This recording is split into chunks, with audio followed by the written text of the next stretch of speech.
It happened over a bowl of beef stew. Karen, my daughter, brought it with a smile. Said she added extra carrots just for me. I thanked her, touched that she was caring for me since Robert passed. But 20 minutes later my throat burned, and my stomach twisted. I thought it was heartburn until the sweating started. By nightfall, I was trembling in bed, clutching my chest, wondering what was happening to me. Then I remembered the camera. I'd had it installed weeks ago, hidden on a hunch.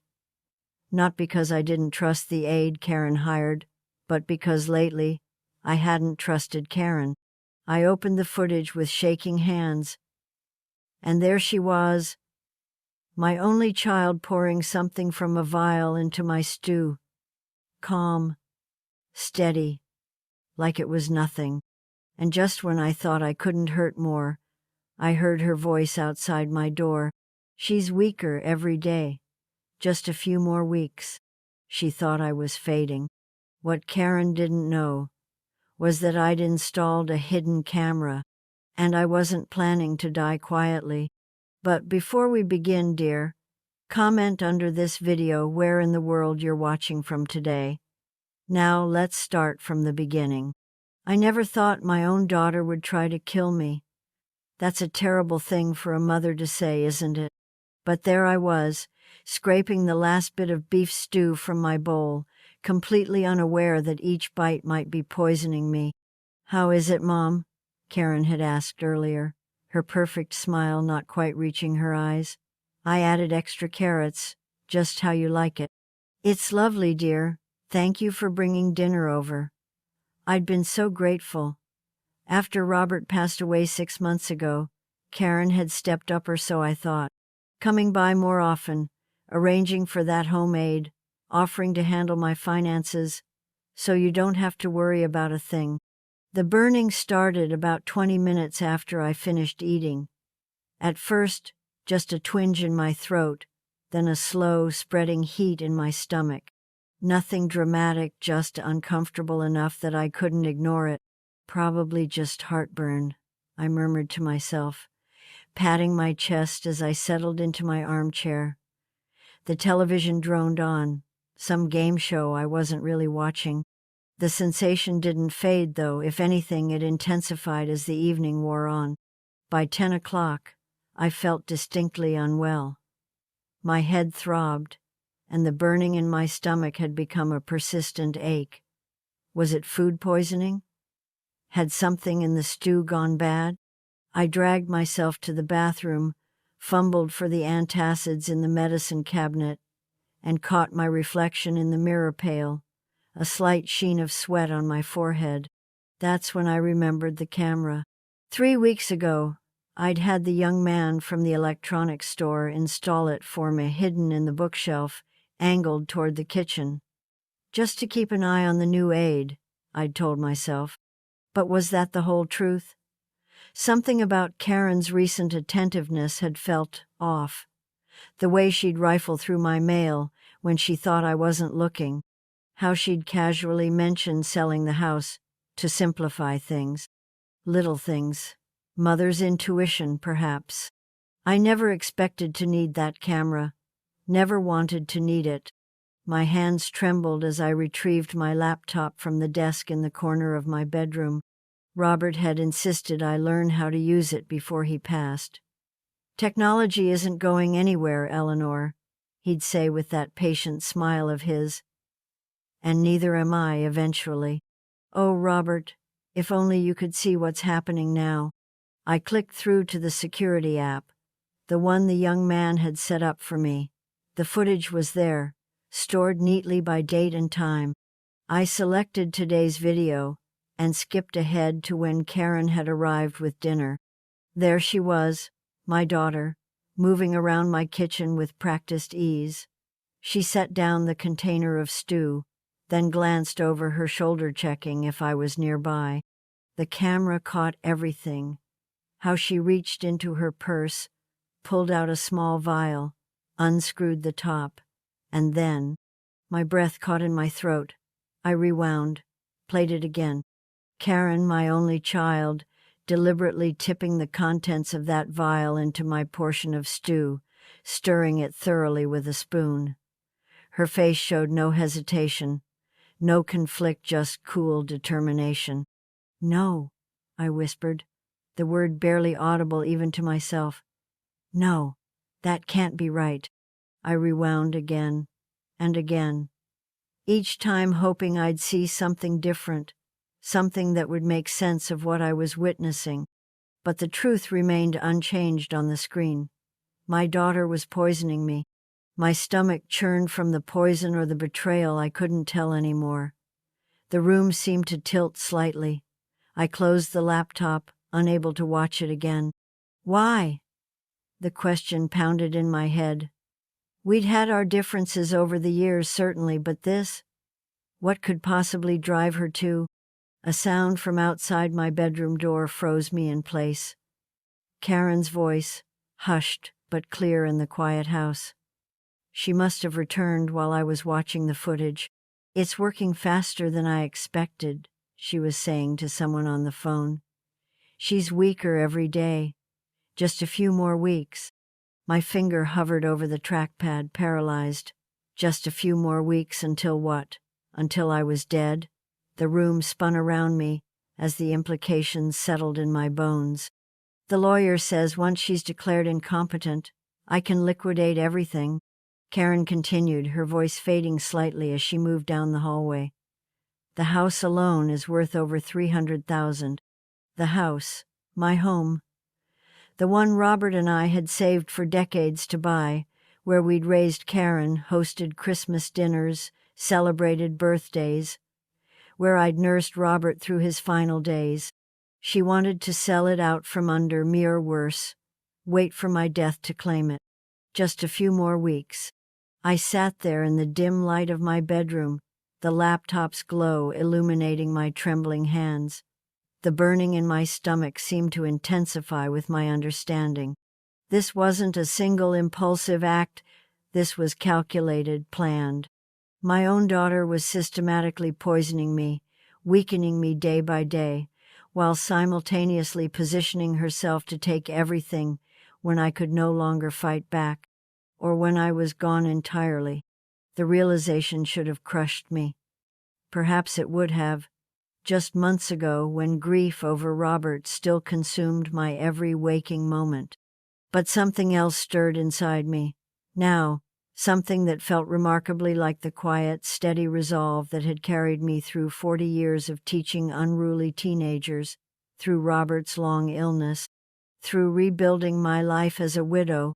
I closed the laptop gently. Karen's footsteps had faded down the hall, but her words echoed in my mind. Just a few more weeks. We would see about that. I didn't sleep that night. How could I? Every creak of the house, every distant car passing by made me flinch. Was Karen still here? Had she left? Would she come into my room to check on me, with something else to hasten whatever plan she had in motion? My mind raced through our recent interactions, searching for clues I'd missed. Karen's sudden interest in my finances, her insistence on organizing my medication, the way she'd begun referring to my house as such a burden to maintain at your age, all the little breadcrumbs leading to this moment. Had I been so blind? Around dawn I must have dozed off briefly because I woke with a start to sunlight streaming through my curtains. For one blessed moment I forgot everything, and then it all came crashing back. My daughter was poisoning me. I reached for my phone, noticing 3 missed calls. 2 from Karen, and 1 from a number I recognized as Martin Greaves, my estate lawyer. He'd left a voicemail. "Hello, Eleanor. Just confirming our appointment on the 18th, to finalize your updated will. Everything's prepared as we discussed. Call if you need anything before then." The 18th. Exactly 30 days from now. A chill ran through me that had nothing to do with the morning air. Karen knew about this appointment. I'd mentioned it weeks ago. The timeline suddenly made terrible sense. She wasn't just waiting for her inheritance. She was working to a deadline, weakening me steadily, so that by the time the will was finalized, I'd be, what? Too ill to attend? Declared incompetent? Or perhaps not even alive to sign it? My stomach lurched, and I barely made it to the bathroom in time. After washing my face with trembling hands, I stared at my reflection. The woman looking back at me seemed older suddenly, her eyes shadowed with knowledge no mother should ever have to bear. "What are you going to do?" I whispered to myself. I couldn't confront Karenat yet. If she knew I'd discovered her plan, there was no telling what she might do. Accelerate her timeline? Find a more direct method? The thought made me shudder. No, I needed time. Time to think, to plan, to find help. And so I made a decision that turned my stomach nearly as much as the poison had. I would pretend. I would act as though nothing had changed. I would continue to eat the meals Karen brought, though I'd find ways to dispose of most of it, and I would play the part of a gradually weakening mother. It was the most difficult performance of my life. For the next week, I ate small portions of Karen's food while she watched, then flushed the rest down the toilet when she wasn't looking. I exaggerated my fatigue, moving more slowly, letting my speech slur slightly in the evenings. "Mom, you really don't seem well," Karen said on the third day, her concerned tone so convincing I almost doubted what I'd seen. Almost. "Maybe we should talk to Dr. Harriman about adjusting your medication."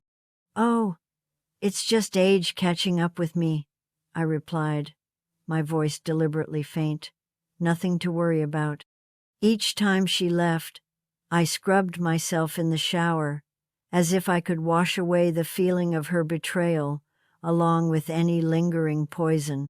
But no amount of soap could cleanse the knowledge that my own child wanted me gone. I needed an ally, someone shrewd, someone Karen couldn't manipulate. The answer came to me on the 6th night. May Whitlock, Robert's oldest friend, a retired nurse with eyes that missed nothing and a backbone of steel. May had never warmed to Karen, always saying there was something calculated behind those perfect smiles. I called her the next morning. "Eleanor, it's been too long," her familiar voice answered, strong and clear. "May," I said, trying to keep my voice steady, "I need your help. Could you come by tomorrow? There's something I need to show you." There must have been something in my tone because May didn't ask questions. "I'll be there at 10, she said firmly. True to her word, May arrived precisely at 10 the next morning, bringing with her the no-nonsense energy I remembered so well. One look at my face told her this wasn't a social call. "You've lost weight," she said immediately, her nurse's eyes assessing me. "And you're pale. What's going on, Eleanor?" I led her to my bedroom and showed her the footage. May watched without interruption, her expression hardening with each passing second. "That little viper," she finally said, her voice tight with anger.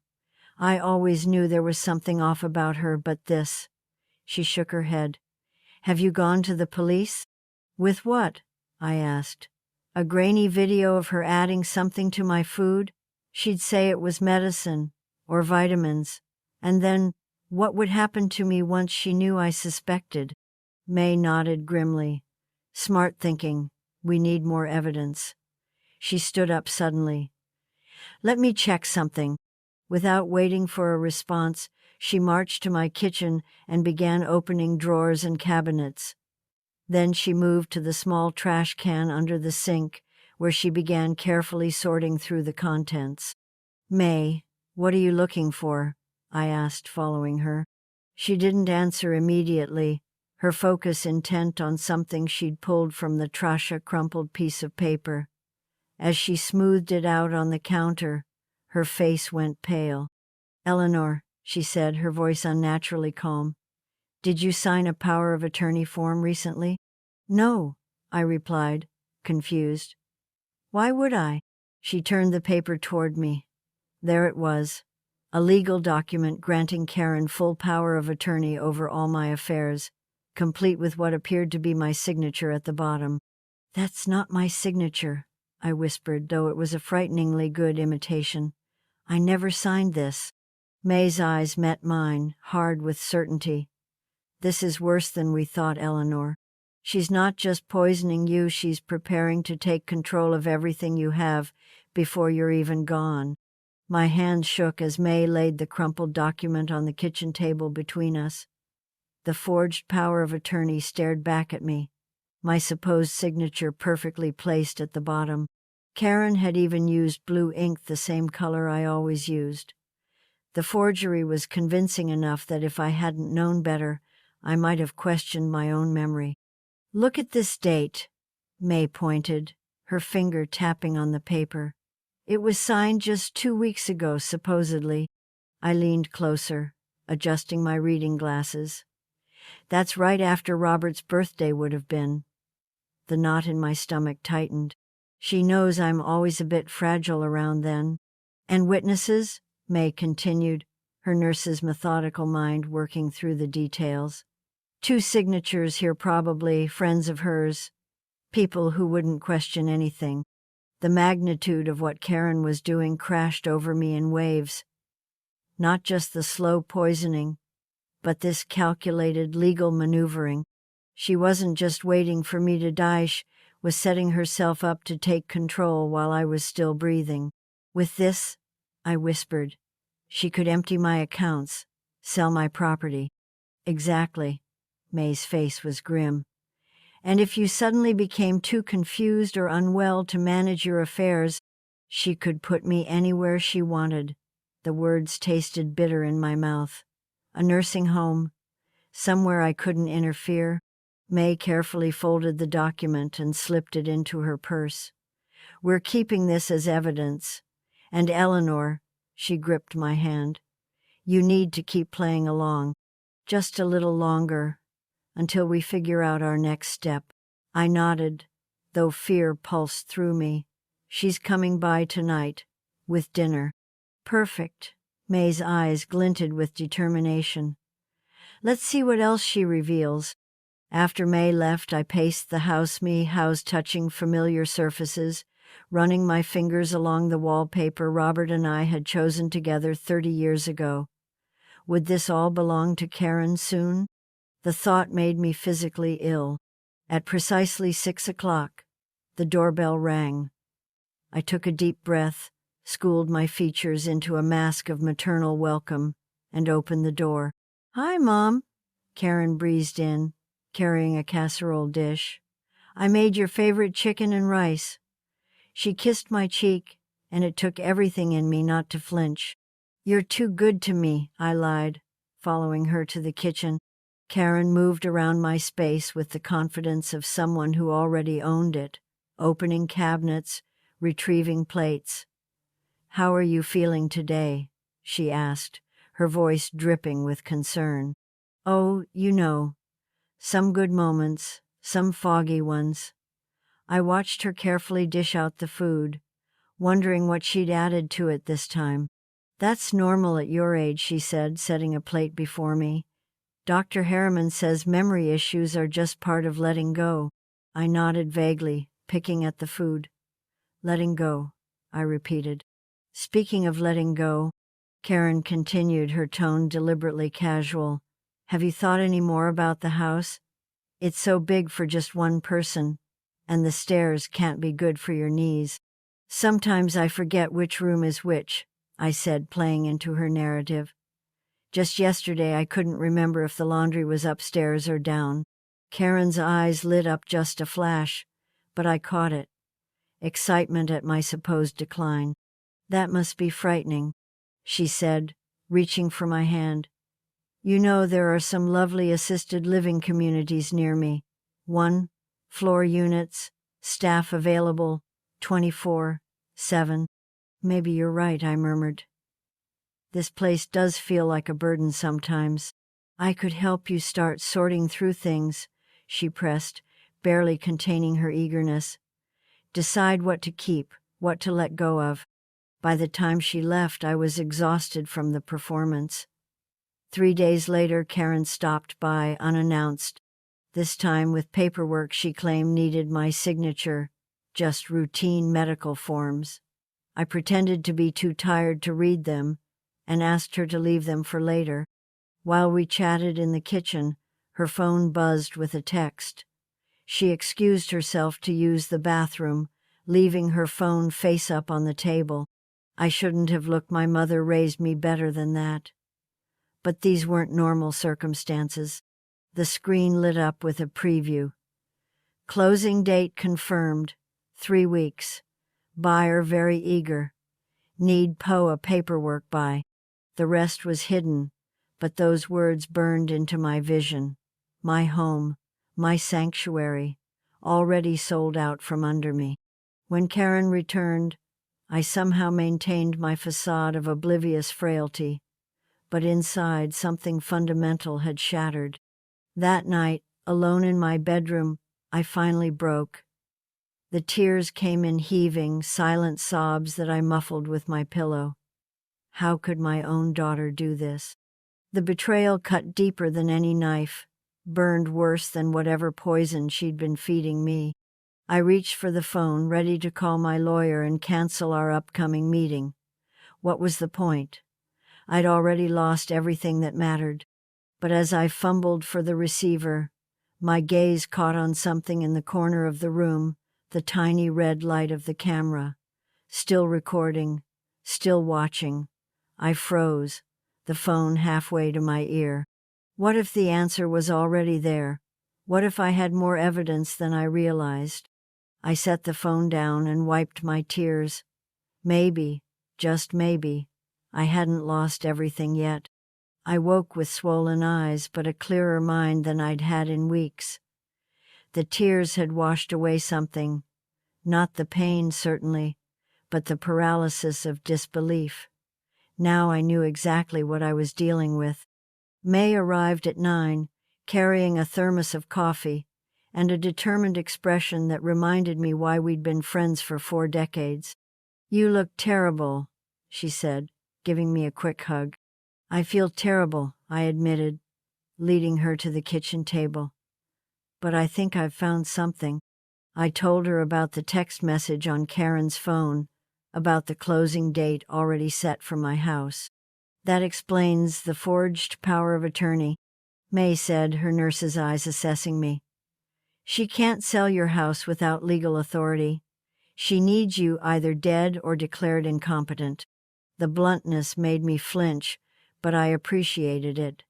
No more dancing around the truth. "The cameras?" I said suddenly. "I've been so focused on that first recording of her poisoning the stew that I forgot they're still recording. Every visit, every conversation." May's eyes widened. Every incriminating word. We spent the morning hunched over my laptop, downloading weeks of footage. There was Karen, carefully adding something to my tea when my back was turned. There she was on the phone in my living room, speaking in hushed tones about accelerating the timeline and making it look natural. And there, most damning of all, was Karen rifling through my desk drawers, pulling out my will and photographing it page by page. "My God," I whispered, watching my daughter methodically betray me. "It's all here." May squeezed my shoulder. "And now we have it all. Every last bit." We backed up the footage to 3 separate flash drives. May added photos of the forged documents she'd found in the trash. I wrote a timeline of my symptoms, correlating them with Karen's visits. Together, we created a complete record of my daughter's attempted murder and fraud. "What now?" I asked, staring at the little flash drive that contained such damning evidence. "Now," May said firmly, "we catch her off guard. We need to control the situation completely." We spent hours planning. The confrontation needed to happen somewhere private, but where I felt safe. The timing needed to be perfect, not too soon, not too late. "This weekend," I decided finally. I'll invite her to dinner. Here. Are you sure? May looked concerned. This house is where she's been poisoning you. I nodded. That's exactly why. I need to reclaim it. Over the next 2 days, I cleaned the house from top to bottom. Not because it needed it, but because I needed to touch every surface, to remind myself that this was still my home. I planned a simple meal, nothing fancy, just honest food that I would prepare myself. A symbolic reclaiming of my kitchen, my power. Saturday evening arrived with golden autumn light streaming through the windows. I set the table with care, the good china, fresh flowers, candles, not for Karen, but for me, for the woman who had built this life and wasn't ready to surrender it. When the doorbell rang, I took a deep breath and patted the flash drive in my cardigan pocket. "Mom, you look wonderful," Karen exclaimed, stepping inside. She carried a bottle of wine and a small gift bag. "I brought your favorite Merlot, and those chocolates you love." How easy the lies came to her. I'd never cared for Merlot. "Thank you, dear," I said, accepting both with a smile that felt like a grimace. "I hope you're hungry. I made pot roast." Karen looked surprised. "You cooked? Are you sure that was wise?" "Oh, I had a good day today," I said brightly. "Very clear-headed. It comes and goes, you know." We settled at the table, and I watched Karen visibly relax as the meal progressed.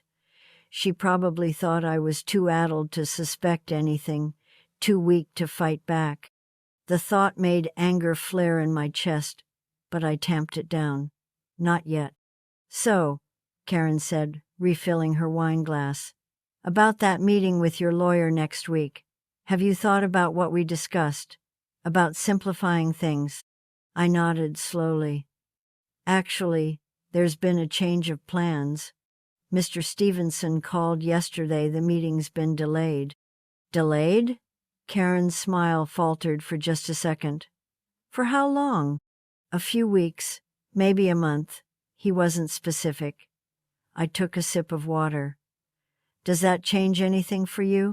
Karen recovered quickly. "Of course not. I just want everything settled for your sake." I studied my daughter's face, the face I'd once watched sleep in a crib, the face I'd kissed better after scraped knees, the face that now showed not a flicker of remorse as she planned my death. All I saw was calculation behind her eyes, a mental reshuffling of her timeline. My fingers trembled slightly as I reached into my pocket.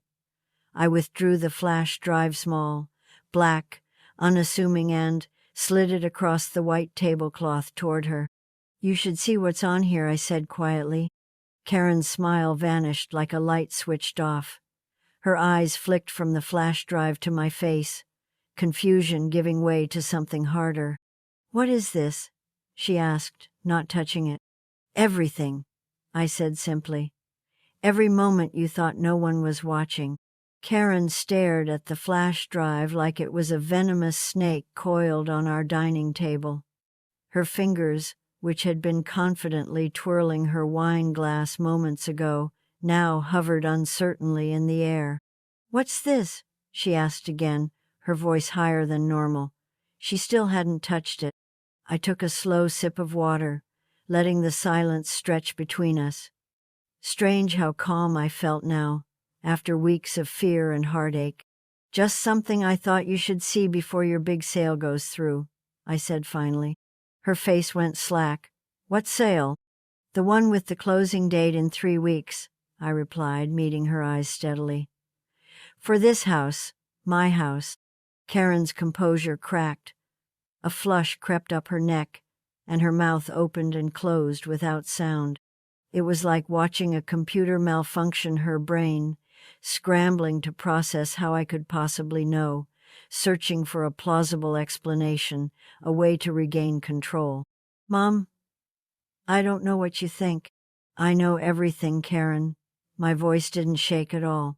The poison in my food, the forged power of attorney, the calls about me getting weaker, All of it. The color drained from her face. She pushed back from the table so abruptly her chair scraped loudly against the floor. "Two need to go. I've got a terrible headache coming on." She gathered her purse, fumbling with the clasp. "We'll talk about whatever this is when you're feeling more yourself." I almost laughed at the irony. I hadn't felt more myself in weeks. "Take the drive," I said. "It's a copy." Karen left it sitting on the table as she hurried out. I heard the front door slam, then her car starting with a roar. I sat alone in my dining room, surrounded by the good china and half-eaten food, feeling oddly light, like I'd set down a burden I'd been carrying too long. May called an hour later. "How did it go?" "She ran," I said. "But she knows I know." "Good," May said firmly. "Get some rest. Tomorrow's the big day." I slept better that night than I had in months.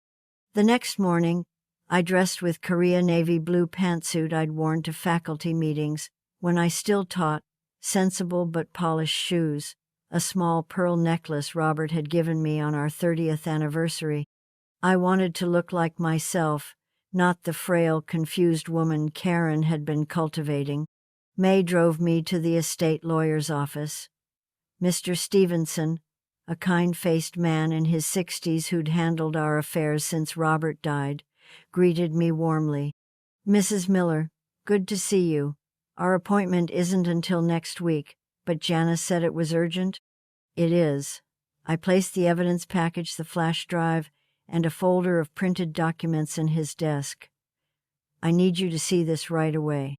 For the next 40 minutes, Mr. Stevenson's expression grew increasingly grave as he reviewed the footage, the forged documents, the timeline May and I had assembled. When he finally looked up, his eyes were hard with anger. "Mrs. Miller, this is deeply disturbing. This is elder abuse, fraud, and attempted murder." "I know," I said quietly. "And there's one more thing. My daughter has already arranged to sell my house. The closing is in 3 weeks." He was already reaching for his phone. "Not anymore, it isn't. I'll contact the real estate board immediately. As your legal representative, I can halt any sale proceeding without proper authorization." By lunchtime, Mr. Stevenson had made a flurry of calls. The property sale was frozen, pending investigation. He'd also contacted a colleague who specialized in elder law and filed preliminary paperwork with the district attorney's office. "They'll want to speak with you," he warned. "But this evidence is compelling, very compelling." I nodded, feeling strangely detached from it all. Whatever needs to happen. I was halfway through a cup of tea that afternoon when my phone rang. Karen's name flashed on the screen.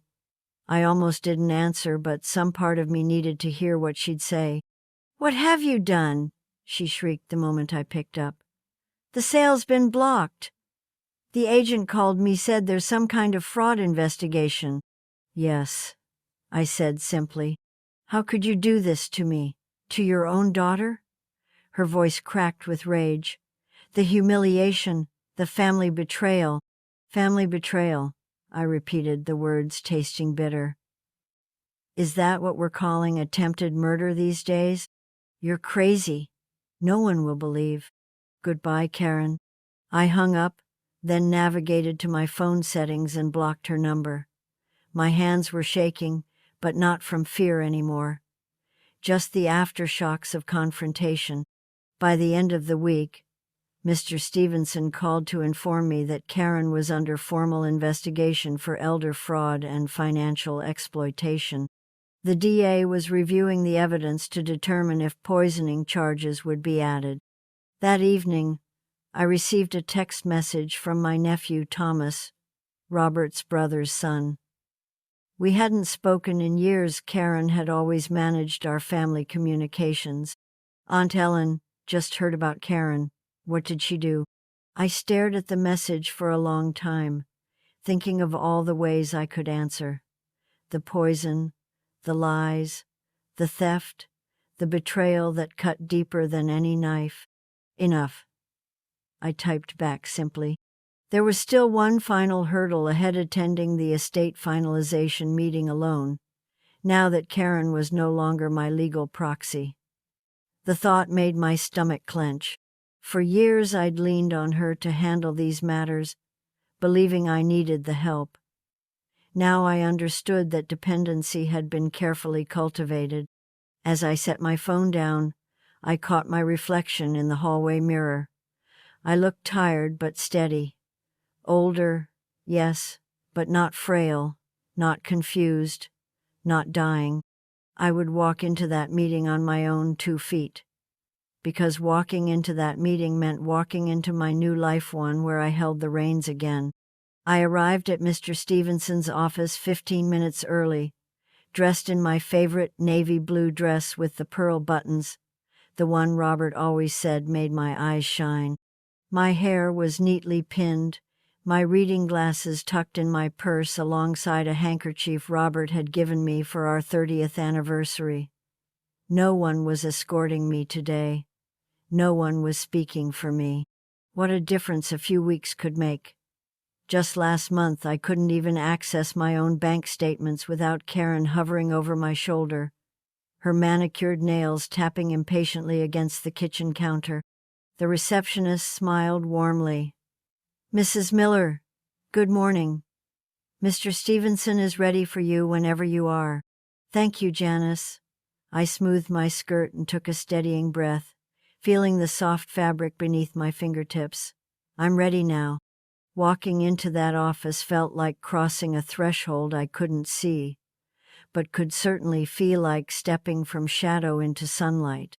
For the first time since Robert's passing 3 years ago, I wasn't playing the role of the helpless widow, the confused mother, the frail old woman who needed her daughter to manage her affairs, the woman who couldn't possibly understand investments or property deeds, or the complexities of modern banking. Mr. Stevenson rose when I entered, extending his hand. "Mrs. Miller, good to see you. Please, have a seat." I settled into the leather chair across from his desk, back straight, hands folded in my lap. Not trembling, not anymore. The tremors had stopped the moment May and I discovered Karen's betrayal. As if my body knew before my mind that anger would be steadier than fear. "I've prepared all the documents," he said, sliding a folder toward me. "Everything is finalized in your name alone. The power of attorney that Karen forged has been officially invalidated and recorded as fraudulent with the county clerk." "And my house?" I asked, though I already knew the answer. I'd rehearsed this conversation during my sleepless nights. "Completely secure. The sale has been nullified, and I've filed paperwork ensuring no transactions can proceed without your direct, in-person authorization and a witness present." He gave me a small smile. "I've taken the liberty of adding extra security measures, given the circumstances." I nodded, feeling a weight lift from my shoulders, the weight of nearly losing the home where Robert and I had raised our family, where we'd celebrated 42 Christmas mornings. "And my accounts?" "Untouched. We've changed all access codes, and the bank has been notified of the situation. They've added special notes to your accounts." He hesitated, adjusting his glasses. "I should mention that Detective Reynolds may contact you again. The investigation is proceeding and they're building quite a case." "I understand." I reached for the pen he offered and began signing where he indicated each signature a reclamation of what was mine. My home, my money, my life, the life Karen had tried to dismantle piece by piece, all while kissing my cheek and telling me how much she worried about me living alone. When the last document was signed, Mr. Stevenson collected them and looked at me with something like admiration. "Mrs. Miller, if I may say so, you've handled this situation with remarkable courage." I smiled, surprised to find it came easily. "Not courage, Mr. Stevenson. Necessity." As I drove home, yes, drove myself, Another small victory after Karen had convinced everyone. My eyesight was failing. I felt lighter than I had in years. The trees lining our neighborhood streets seemed greener, the sky bluer. I pulled into my driveway and sat for a moment just looking at my house. My house. No one was taking it from me. Not the daughter who'd secretly listed it with a realtor while I was recovering from bronchitis, not anyone. 3 days later, May called. I was in the garden, pruning the roses that had run wild in the past month while I'd been otherwise occupied. The thorns caught at my gardening gloves, stubborn as my own determination. "Ellen," she said, her voice vibrating with news. "You won't believe what I just heard from Diane at the pharmacy." I set my clippers down, wiping a bead of sweat from my brow. "What's that?" "Karen's been suspended from her job. Indefinite leave. Apparently her boss found out about the fraud investigation, and the board didn't want the hospital associated with it." I sank onto the garden bench, absorbing this. Karen had worked at Memorial Hospital for 15 years, climbing from administrative assistant to department manager. She'd been so proud of that corner office with its view of the city park. Had mentioned it at every family gathering, as if the rest of us might forget her importance. "That's not all," May continued, her voice dropping to that conspiratorial tone she used for juicy gossip. "Diane says nobody's seen her at her usual places. The country club, that fancy coffee shop she likes where they charge $7 for foam, word travels fast in this town." Indeed it did. By the end of the week, I'd received 3 casseroles and 4 bouquets of flowers from neighbors and church friends, people who'd heard something terrible had happened, but weren't quite sure what. I didn't elaborate. Some things were better left unsaid, especially when they involved your own flesh and blood trying to poison you with special vitamins that made you dizzy enough to sign whatever was put in front of you. Karen's social media accounts, which she'd always maintained with religious devotion, went dark. The constant stream of vacation photos, restaurant check-ins, and blessed life posts vanished overnight. I only knew because May's granddaughter mentioned it when she dropped by with groceries. "It's like she disappeared," the girl had said, thumbing through her phone. "Everyone's talking about it. One day she's posting about her spa weekend, and the next, poof, gone. Super weird." I should have felt vindicated. Triumphant, even. But what I felt instead was a profound, settling peace, like the moment after a storm passes, when the air is washed clean and everything is quiet. The kind of peace Robert and I used to feel sitting on the back porch after the children were finally asleep. That weekend, May came over with freshly baked scones and a jar of lemon curd. We sat on the front porch, watching the neighborhood children ride bikes up and down the street. The late afternoon sun cast long shadows across my lawn, highlighting the cheerful face of the garden gnome that stood guard by my hydrangeas. "Karen always hated that thing," I said, nodding toward the gnome. "Said it was tacky." May snorted, nearly choking on her tea. "That girl wouldn't know charm if it bit her on the nose." She poured more tea into my cup, the amber liquid catching the sunlight. "You still watching the camera feed?" I smiled, looking out at my garden, my street, my life stretching before Memone to shape however I pleased. My 70th birthday was coming up next month. Perhaps I'd take that cruise to Alaska that Robert and I had always talked about. "No need," I said. No need at all. I woke up before my alarm the next morning, something that hadn't happened in years. The house was quiet, no one coming to check on me, no one bringing meals I couldn't trust. Just the gentle tick of the grandfather clock in the hallway and the first bird songs filtering through my bedroom window. I stretched slowly under my quilt, savoring the delicious feeling of safety that had eluded me for months.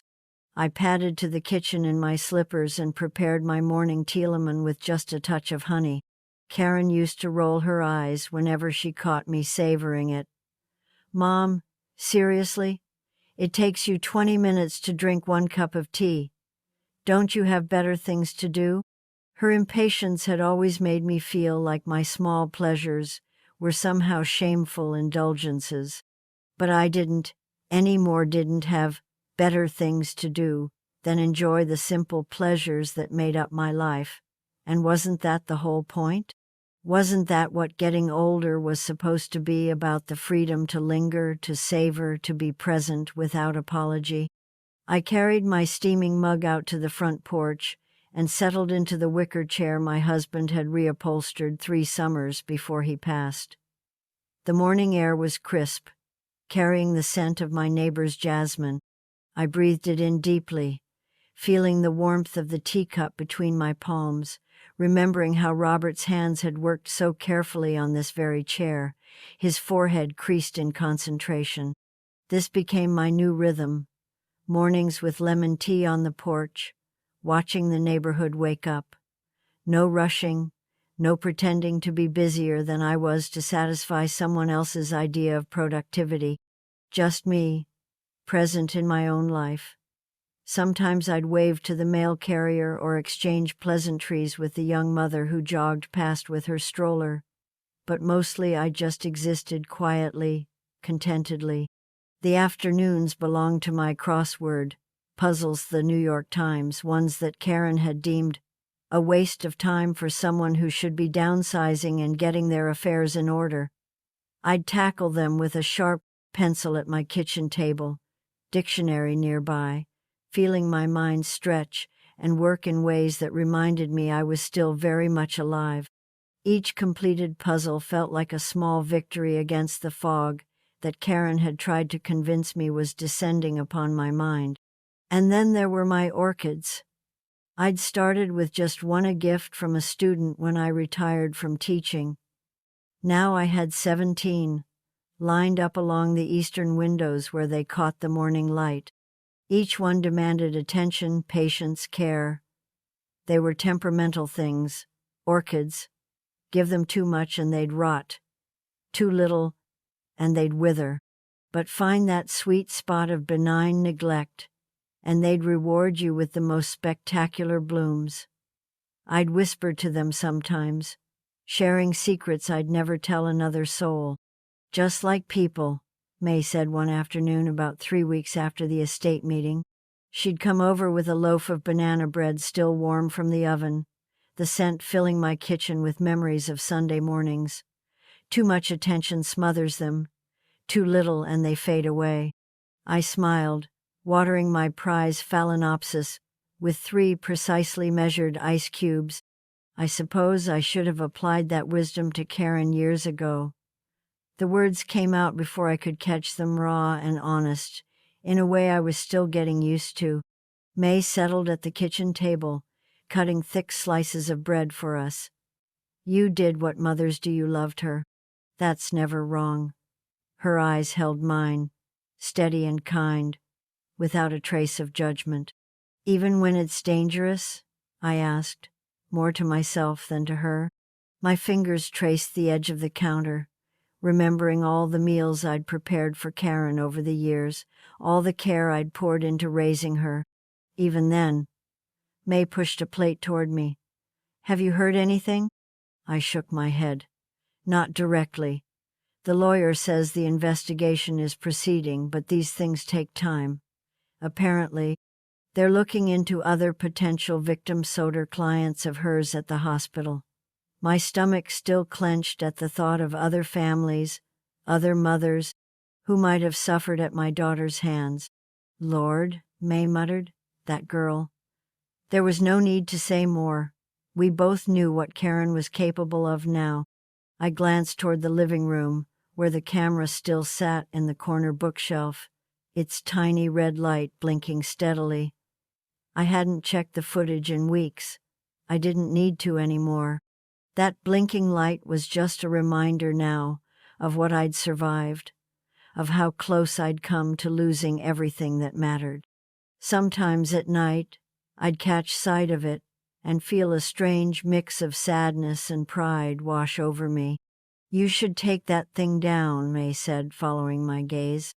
"I will," I said. "Soon." But there was something comforting about it, strangely enough. Not because I needed surveillance anymore, but because it represented the moment I'd started fighting back. The moment I'd decided I was worth protecting. That little red light was like a badge of courage I wasn't quite ready to put away. Later that evening, after May had gone, I sat in my living room with a cup of chamomile and thought about what I'd almost lost. Not just my home, though God knows I loved these walls that had sheltered 40 years of memories. Not just my modest savings, though. They represented a lifetime of careful choices, of putting aside a little from each teacher's paycheck so I wouldn't burden anyone in my old age. No, what I'd almost lost was something far more precious. My self-respect, my right to decide how I would live my final chapter. My voice. The thought made my throat tighten, and I had to set my teacup down as tears threatened to spill over. How close I had come to disappearing, not just from this earth, but from my own story. Trust, I'd learned, could be a dangerous gift to give, but wisdom, that hard-earned, painful wisdom, was its reward. I knew now that I could rely on myself, that I could face betrayal and still stand tall, that I was stronger than anyone, including May, had ever given me credit for. Hadn't I stood up to my own daughter when it mattered most? Hadn't I fought for my life with a quiet determination that surprised even me? The betrayal would always ache. I knew that. Some wounds never fully heal. They just become part of who you are. But it no longer defined me. It was a chapter in my story, not the whole book. And perhaps, just perhaps, it was the chapter where I finally became the heroine of my own life. The afternoon light stretched across my porch, painting everything in a warm golden glow. I watched it from my favorite chair, feeling the gentle weight of my years and the even gentler weight of my solitude. There was peace in this momentary peace, not the false calm of denial I'd lived in for so long.